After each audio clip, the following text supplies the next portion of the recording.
Olá pessoal, bem-vindos a mais uma aula nossa de Física 2. Hoje nós vamos estar falando dos processos de transmissão de calor, tá? É o nosso assunto 3 da apostila e eu sou o professor Luiz Renato, ok? Então vamos seguindo. Nas aulas anteriores a gente viu alguns processos ligados diretamente à temperatura, né? Então a gente definiu temperatura, viu como nós fazemos para medirmos temperatura. Vimos também o efeito da variação da temperatura nos corpos, que foram as dilatações que nós estudamos, ok? A partir de agora, a gente vai começar a entrar no assunto calor, tá? Então, agora vão ser processos envolvendo calor. E aí, a primeira coisa que a gente precisa fazer é definir calor, ok? Então, calor, ele é uma energia térmica em trânsito, provocado espontaneamente pela diferença de temperatura de dois ou mais corpos, ou também subentendido sistemas. Então, o que isso significa? Significa que nós não podemos afirmar que um corpo possui calor, porque o calor eu só consigo mensurar ele, eu só consigo medir quando nós temos a troca de energia entre dois corpos. Então, essa troca de energia é que é o nosso calor, que a gente diz que então os corpos estão trocando o calor, ok? Então, nós afirmamos que corpos possuem temperatura e que quando dois corpos estão em contato e eles possuem inicialmente temperaturas diferentes, esses corpos vão trocar calor buscando um equilíbrio térmico, ou seja, eles vão buscar, dependendo da situação, uma temperatura final que vai ser igual para os dois, ok? Bom, nós vamos usar as unidades de medidas, então no Sistema Internacional de Unidades, a unidade padrão para o calor é o Joule, ok? Sendo representado pela letra J. Porém, a que a gente mais utiliza é a caloria, que a gente inclusive já viu algumas unidades, tá? Relacionadas à caloria. A gente vê bastante isso no nosso dia a dia em alimentos, tá? E isso está realmente relacionado, essa quantidade de energia em calorias, ou mais usualmente em quilocalorias que nós vemos nos alimentos, está relacionado que quando nós consumimos esse alimento e o corpo digerir esse alimento, ali está relacionado a quantidade de energia que certa porção desse alimento consegue fornecer para o nosso corpo, ok? E aí, claro, se nós temos duas unidades de medidas para serem usadas, a gente precisa de uma conversão entre elas, tá? Uma equivalência. Então, essa equivalência está aqui, uma caloria é aproximadamente 4,2 joules, ok? E a caloria, ela é também definida da seguinte maneira, é uma energia necessária para elevar de 14,5 graus Celsius para 15,5 graus Celsius a temperatura de 1 grama de água. Okay? Essa seria uma definição mais formal do que é a caloria. Okay? Bom, calor, nós vamos estudar então os processos para transmissão desse calor, ou seja, como que os corpos vão trocar calor. Okay? Para isso nós temos três tipos, três processos de transmissão de calor: condução, convecção e irradiação, ou também chamada radiação, ok? Então a gente vai começar a ver cada um deles. Agora começamos no processo de condução, tá? Então, no processo de condução, a energia térmica, ou seja, o nosso calor, ele é transmitido pela colisão direta entre as partículas de um sistema, sem que elas se desloquem. E aí, dessa forma, ele é o principal meio de transmissão do calor nos corpos sólidos. Vamos lembrar que num corpo sólido, a temperatura está ligada, lá como a gente viu na definição, grau médio de agitação das moléculas de um corpo. Então, nesse corpo em estado sólido, as moléculas elas estão ligadas de maneira mais próximas pelas ligações químicas que estruturam todas as camadas desse nosso corpo. Tá? Toda a estrutura que a gente diz, em alguns corpos, uma estrutura cristalina desses corpos. Tá? Então, essas moléculas, elas não conseguem se movimentar ali dentro. Eu lembro a vocês, ela consegue vibrar e se deslocar de pequeníssimas distâncias em algumas direções, mas nunca se deslocando. Ela nunca deixa a posição em que ela está ligada a outras moléculas. Tá? Então ela no máximo, aquele exemplo que eu dei para vocês, ela dá uma balançadinha de um lado para o outro. Tá? E isso vai indicar a temperatura desse corpo, o grau médio de agitação das moléculas. E aí, desta forma, a condução vai se utilizar disso. Porque aí você pega, por exemplo, numa barra de ferro, que você começa a aquecer uma ponta, quando você começa a aquecer essa ponta da barra de ferro, o que você está fazendo é dar mais energia para essas moléculas. Tá? E aí essas moléculas começam a vibrar cada vez mais. E aí nesses deslocamentos pequenos que elas fazem ali dentro, que no caso são mais de vibração, elas começam a excitar, ou seja, a fazer com que as moléculas vizinhas comecem a vibrar junto. E aí desta forma uma molécula vai induzindo a outras a ficar vibrando, ok? Devido a esses choques mecânicos, ok? Por essas colisões. E dessa forma esse calor consegue se propagando ao longo de um corpo sólido. A gente tem uma equação que a gente consegue determinar qual seria esse fluxo, ou seja, um fluxo de calor no material. Essa lei é chamada lei de Fourier e é determinada por essa equação, ou seja, o fluxo de calor ao longo de um corpo vai ser a quantidade de calor, aqui no caso um fluxo médio, vai ser a quantidade de calor dividido pela variação do tempo em que foi observado essa transmissão de calor. Bom, o fluxo ele é medido em joules por segundo na unidade padrão e essa dimensão joule por segundo recebe o nome de watts, tá? Então, a unidade padrão para fluxo é o watt.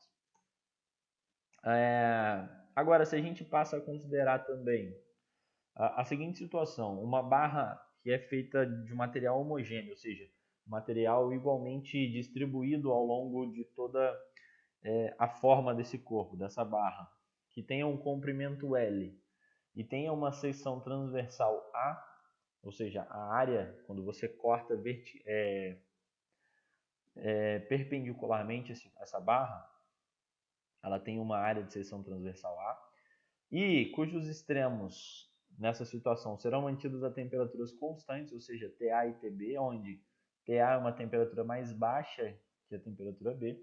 Esse fluxo ele vai também conseguir ser medido por características próprias desse material. Então, o fluxo ao longo desse material vai depender de K, que é uma constante, a gente já vai ver que constante é essa. Vai depender da área de seção transversal. Vai depender aqui de uma variação de temperatura, na verdade uma diferença de temperatura entre a parte mais quente e a parte mais fria, e é inversamente proporcional ao comprimento dessa barra. Ok? Então a gente chega na nossa equação, uma segunda equação para o nosso fluxo, e aqui lembrando, um fluxo de condução de calor. Nós temos então K vezes A vezes ΔT dividido por L. Tá? O nosso K é a nossa constante, que é característica do material, que é chamada de condutividade térmica. Ok? A condutividade térmica ela mede o quão bom condutor é algum material. A condutividade térmica ela está também ligada diretamente à nossa condutividade elétrica. Tá? Então, quanto melhor condutor elétrico for um corpo, ele também será um bom condutor térmico. Bom, então a gente tem essa associação. Um bom condutor elétrico também é um bom condutor térmico. Então, aqui a gente tem uma expressão para a nossa resistência térmica que é, inclusive, análoga à nossa segunda lei de Ohm, tá? Que define lá na parte elétrica uma resistência elétrica dependendo de características de um condutor. Então aqui a gente também vai definir isso a partir das características de um condutor, só que no nosso caso, lembrando, um condutor térmico. Então a gente definiu aqui uma resistência térmica, tá bom? Ela é definida então pelo comprimento do nosso condutor dividido pela constante desse condutor. Lembrando, é uma constante de condutividade térmica. vezes a área de seção transversal do nosso condutor. Bom, o fato se a gente consegue associar uma resistência térmica, né, comparando ela com uma resistência elétrica, a gente vai conseguir também estabelecer uma associação dos nossos condutores térmicos, tá? Uma associação em série e uma associação em paralelo. Uma associação em série, ela se caracteriza por condutores atravessados pelo mesmo fluxo, nesse caso, o nosso fluxo de calor, ok?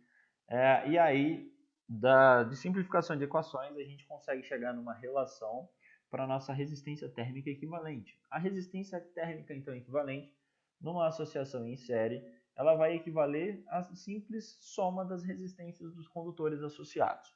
Aqui, no caso, nós temos um exemplo para 2 condutores, então, tendo 2 condutores, a resistência equivalente é a resistência térmica do primeiro mais a resistência térmica do segundo.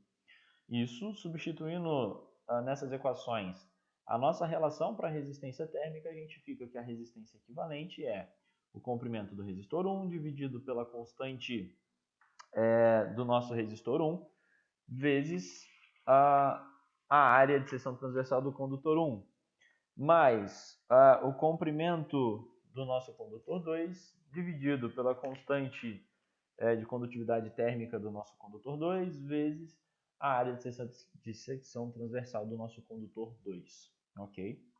Já para uma associação em paralelo, a gente tem que esses nossos condutores, eles são atravessados agora, cada um pelo seu próprio fluxo térmico. Então, nós não temos ali mais um único fluxo térmico. Cada um vai estabelecer ali o seu fluxo térmico característico, mas a gente já passa a ter uma característica de, atravessando esses 2 condutores, ter a mesma temperatura, já que as extremidades são mantidas à mesma temperatura. Então, a gente tem, tanto no primeiro quanto no segundo condutor, entre as extremidades consideradas, a mesma variação de temperatura, ok? E aí, então, para esses condutores, vai valer a seguinte relação para a nossa resistência equivalente. Para calcular a resistência equivalente dessa associação, nós vamos tomar a soma de inversos, tá? Então, 1 sobre a resistência equivalente é igual a 1 sobre a resistência 1, mais 1 sobre a resistência 2. Substituindo aqui também as relações para a nossa resistência térmica, a gente consegue estabelecer aqui uma equivalência, né, uma equação já prontinha, para quando a gente associa 2 condutores térmicos, tá bom? Então, a gente fica aqui L1 vezes L2, dividido por L2 vezes a constante de condutividade térmica do primeiro, vezes a área de seção transversal do primeiro, mais aqui o comprimento do nosso primeiro condutor, multiplicando a constante de condutividade térmica do segundo, vezes a área de seção transversal do nosso segundo condutor. Lembrando que essas equações aqui estão demonstradas para 2 condutores, que se a gente quiser adicionar mais condutores numa associação, não teria problema nenhum, ok? Aqui iria simplesmente somar mais condutores, então ficaria com 4, por exemplo, R1 mais R2 mais R3 mais R4 na associação em série. Na associação em paralelo, adiciona a soma de mais inversos. Então, aqui eu adicionaria 1 mais R3 mais 1 sobre R4 e assim por diante. Ok? Esse líquido que está sendo aquecido, aqui no meio a gente observa uma redução da densidade. Se há uma redução da densidade, ele tende a subir, uma vez que o líquido que está ao redor ele está numa densidade mais baixa por estar numa temperatura mais baixa. Lembrando que a transmissão de calor ela não é instantânea, ela demanda um certo tempo para que toda essa porção de líquido atinja uma mesma temperatura, ok? Então, isso vão criando aqui dentro uma movimentação nesse líquido.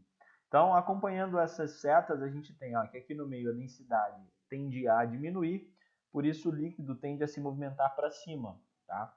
Ao mesmo tempo que aqui nas bordas em que esse nosso líquido está numa temperatura mais baixa e consequente uma densidade mais alta, ele tende a descer, tá? E aí esse movimento vão criando correntes aqui dentro do nosso recipiente, e essas são as que a gente chama de correntes de convecção, ok? São as correntes de convecção que são, né, os meios por onde as nossas moléculas estão se movimentando. É um movimento que a gente consegue observar, que são característicos dessas moléculas num processo de transmissão de calor por convecção. Bom, uma equação para que a gente possa quantizar esse fluxo de calor no nosso processo de convecção, ela não é uma equação muito simples. Tá? Ela demandaria uma matemática de ensino superior, porque são muitas variáveis. Mas para a gente pode se ater às características do que seria necessário para se determinar esse fluxo. Tá? Então, um fluxo de calor por condução, ele seria, por exemplo, diretamente proporcional à área de superfície, seria inversamente proporcional à viscosidade do fluido, tá? A viscosidade do fluido é uma propriedade associada a forças de resistência, ok? Ela acaba por atrapalhar essa movimentação de fluido, então ela acaba por atrapalhar as correntes de convecção. Quanto melhor se estabelece uma corrente de convecção no fluido, melhor se dá essa transmissão de calor por convecção, ok? E ela seria também proporcional à diferença de temperatura entre as superfícies desse nosso fluido, tá bom? Onde eu tenho lá uma superfície que está mais próxima à fonte de calor e depois uma outra área, uma outra superfície mais próxima, no caso mais distante da nossa fonte de calor. Então a gente teria ali estabelecida uma diferença de temperatura, tá bom? Bom, a gente observa essas correntes de convecção em alguns aparelhos comuns até nos nossos dias de hoje. Então, como por exemplo, aqui está sendo analisado uma geladeira. Nas geladeiras antigas, aquelas que são de uma única porta e que o congelador ele fica dentro dessa porta, por que o congelador foi colocado na parte de cima?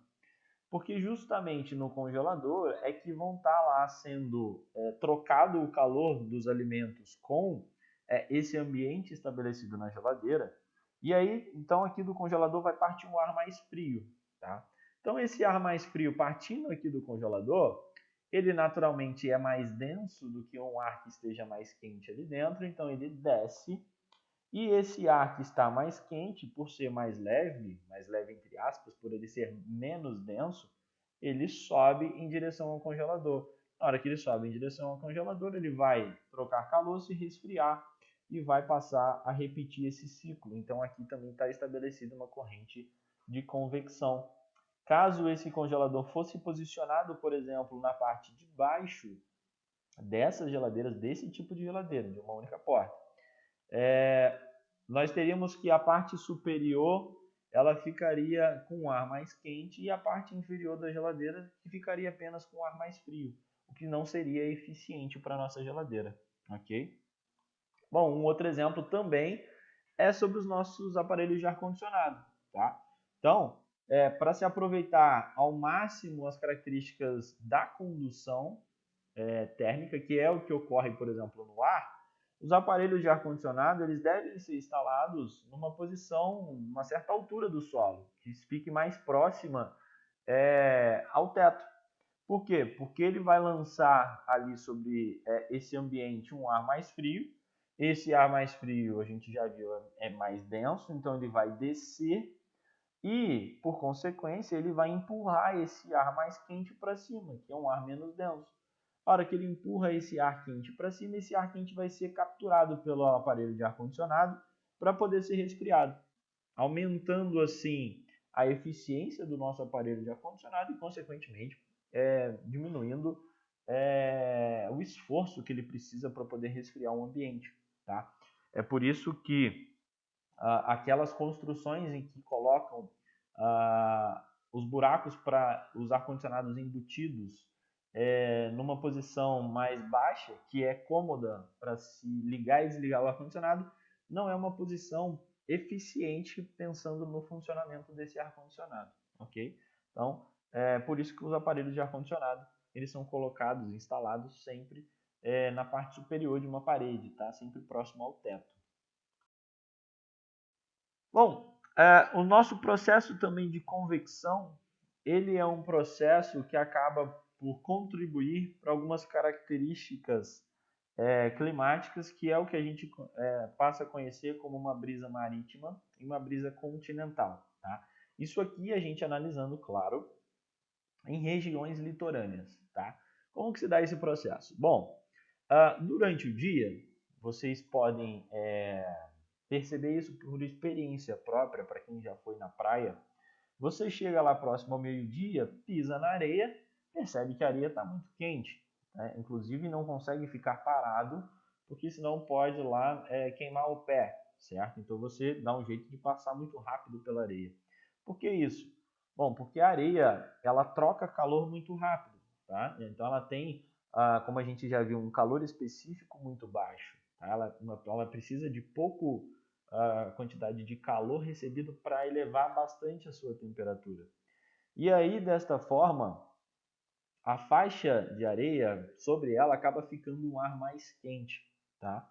Coisa que sobre o oceano não acontece, porque a água ela demora uma certa quantidade de tempo maior para absorver calor, já que o calor específico, inclusive para a água que a gente utiliza, é de 1 caloria por grau Celsius, certo? Claro que isso não se aplicaria diretamente à água do mar, tá? Mas é apenas uma exemplificação. Com isso, em comparação com a areia, essa massa de ar em cima do oceano, ela ficaria um ar mais frio, tá?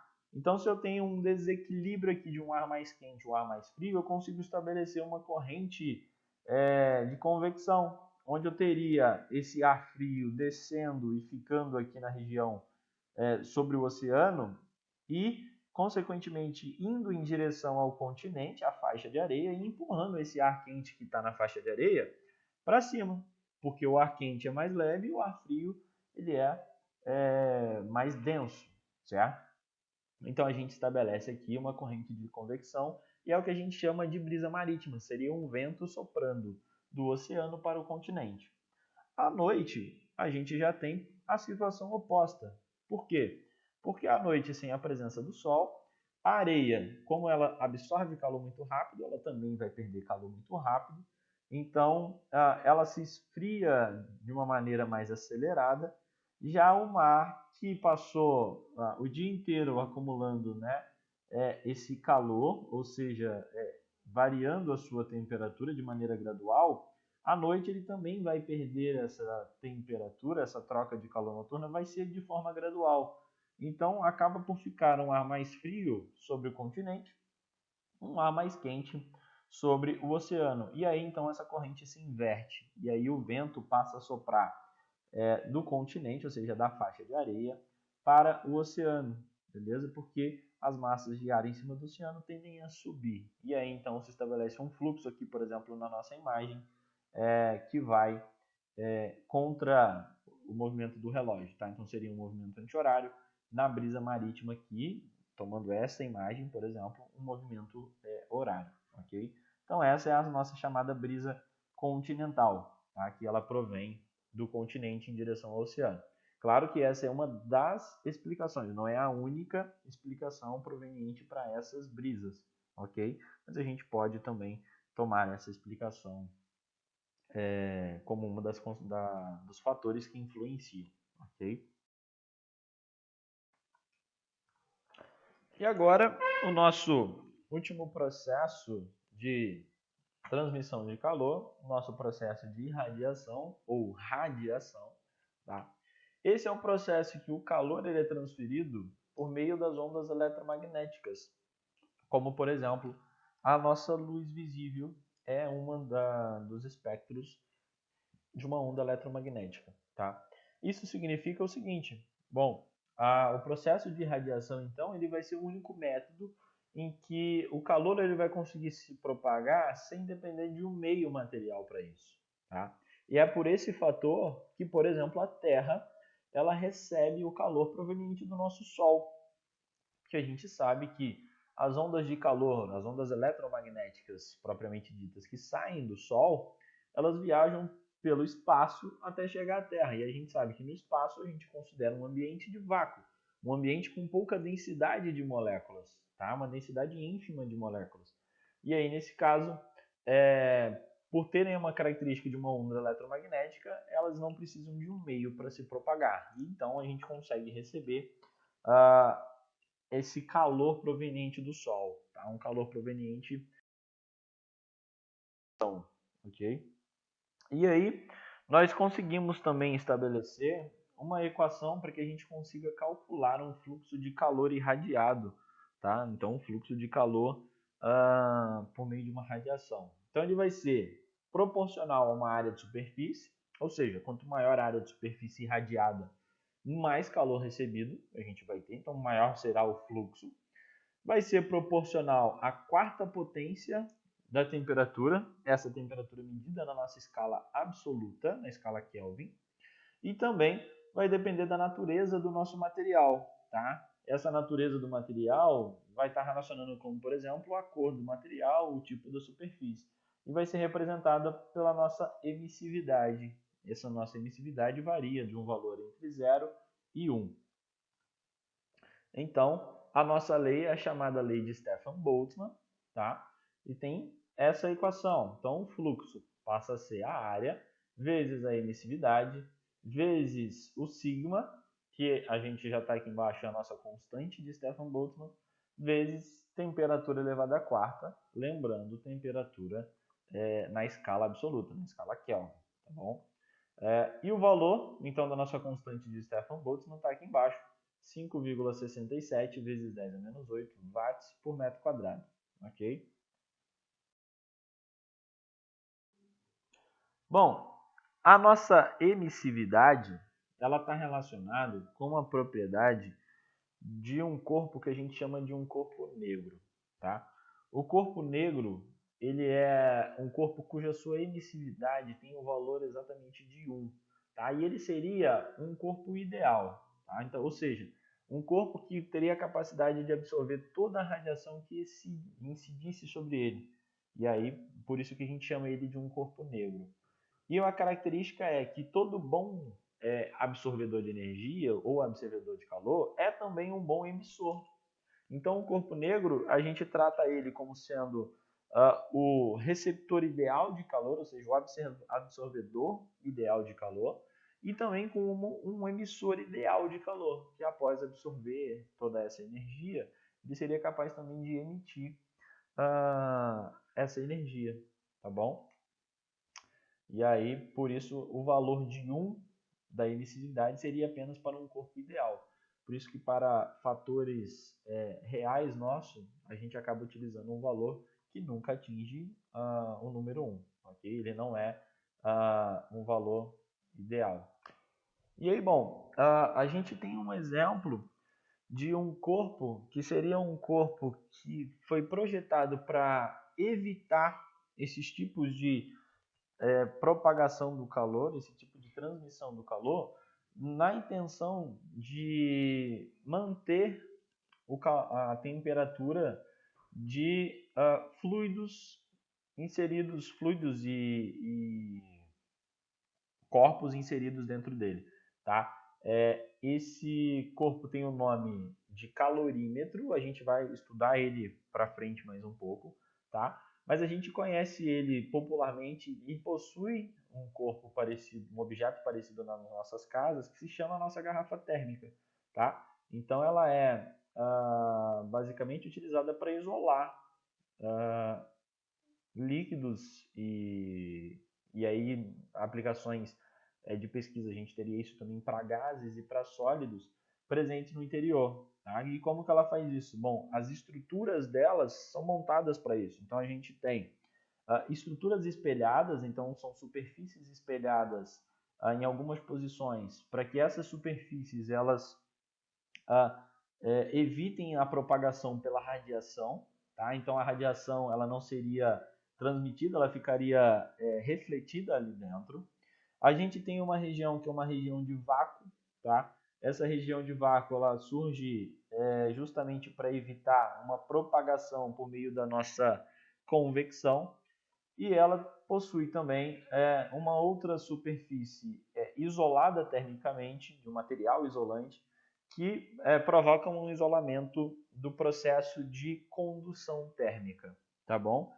Então, esses revestimentos acabam por isolar esse líquido lá dentro. Quanto mais trabalhado no isolamento é esse nosso recipiente, mais eficiente para isolar o nosso líquido ele vai ser, tá? E ele consegue conservar o seu interior por mais tempo. Bom, para a gente exercitar um pouco do que a gente viu agora nesse capítulo, eu trouxe para vocês um exercício nível 2, na página 737, um exercício do ITA, numa prova de 2004, tá bom? Ele diz o seguinte: duas salas idênticas estão separadas por uma divisória de espessura L igual a 5 centímetros. Área A de 100 metros quadrados, e condutividade térmica K igual a 2 watts metro vezes Kelvin. Okay? O ar contido em cada sala encontra-se inicialmente a temperatura T1, 47 graus Celsius, e T2, 27 graus Celsius, respectivamente. Considerando o ar como um gás ideal e todo um conjunto das duas salas um sistema isolado, isso significa que eles não vão trocar calor externamente, só entre eles, o fluxo de calor através da divisória entre essas salas relativo às suas temperaturas iniciais T1 e T2 será, ou seja, ele quer que a gente calcule esse fluxo de calor. Bom, para a gente poder fazer isso, a gente vai utilizar a nossa equação para fluxo de calor. Tá? Nesse caso, o que é importante a gente identificar? Qual vai ser o tipo de transmissão predominante? Nesse caso, a transmissão ela vai ser dada por uma divisória, tá? Uma divisória física. E aí, nesse caso, o processo de transmissão de calor é um processo que ocorre em corpos sólidos. Então, é a nossa condução térmica. Então, a nossa expressão para o fluxo é uma expressão do nosso fluxo de condução térmica. E aí a gente precisa substituir os nossos valores. Atenção aos nossos valores. Bom, a nossa condutividade térmica, a sua unidade diz para a gente quais são os outros valores, as outras unidades que a gente vai precisar usar dos outros nossos parâmetros. Bom, ela é watts dividido por metro vezes Kelvin. Isso significa sempre a temperatura aqui vai ter que estar em Kelvin, então elas estão em graus Celsius, a gente precisa converter para Kelvin. E essa nossa espessura da parede, que está em centímetro, eu vou precisar passar para metro, tá bom? Então, a gente tem aqui 5 centímetros, tem que passar para metro, então fica 5 vezes 10 a menos 2 metros. K mantém a mesma coisa, a nossa condutividade térmica. A nossa área já está em metro quadrado, então não preciso mexer. E aí eu vou ter que transformar as temperaturas. Então, temperatura 1, 47 graus Celsius. Lembrando que para a gente passar para Kelvin, basta adicionar 273. Então, isso vai dar uma temperatura de 320 Kelvin. Temperatura 2 é uma temperatura de 27 graus Celsius. Passando para Kelvin, vai para uma temperatura de 300 Kelvin. Ok? Nesse exercício propriamente dito, como a gente está considerando aqui uma variação de temperatura, essa mudança aqui para Kelvin até que não influenciaria tanto, uma vez que nós vamos tomar a variação, e a variação tanto em Celsius quanto em Kelvin daria de uma mesma unidade, certo? Uma vez que tanto a escala Kelvin quanto a escala Celsius, ela possui 100 divisões para os pontos de fusão e ebulição da água. Então, uma variação em Celsius equivale à mesma variação em Kelvin, tá bom? Mas a gente precisa sempre exercitar, trabalhar com essas temperaturas já na escala Kelvin, tá bom? Por isso que eu utilizei transformando para vocês. Bom, e aí a gente troca esses valores. Então, isso vai ficar 2 vezes 100 vezes a nossa variação, que vai ser 320 menos 300, dividido por 5 vezes 10 a menos 2, tá bom?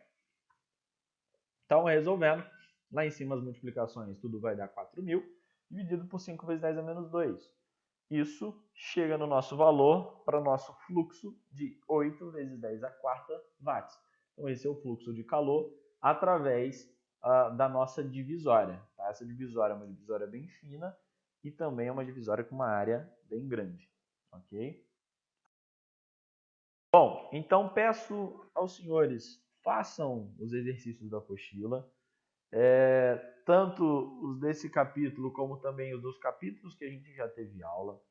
Peço também para que mandem dúvidas no grupo da turma, para a gente poder aproveitar ao máximo esse nosso aprendizado. Tá? Então, estudem, foquem, organizem o tempo de estudo de vocês, para que vocês possam estudar não só essa disciplina, como as outras disciplinas que vocês têm, e que a gente consiga prosseguir aí caminhando muito bem, tá bom? Então, bom estudo e até a próxima aula.